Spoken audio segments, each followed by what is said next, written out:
सध्या राज्यात मुख्यमंत्री माझी लाडकी बहीण योजनेची मोठी चर्चा होताना दिसत आहे। या योजनेमुळे अनेक महिलांना संसारात आपल्या लहान मोठ्या उद्योग व्यवसायात हातभार लागतोय। इंदापूरच्या सुवर्णा रमेश शिंदे या गृहिणी पतीला हातभार लावण्यासाठी शिलाईचं काम करतात।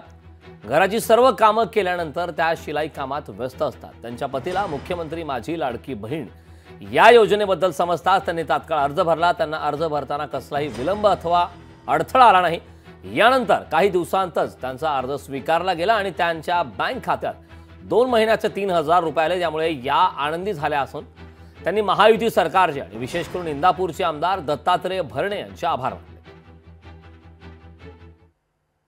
मुख्यमंत्री माझी लाडकी बहीण योजना महाराष्ट्र सरकारने आणली।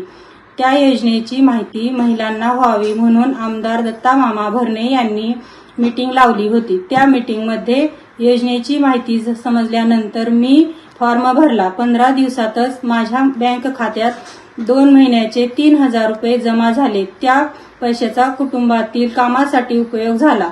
आमदार दत्तामामा आणि सरकारचे आम्हा महिलांच्या वतीने आभार। लोकशाही मराठी ऐका, पहा, जागरूक रहा।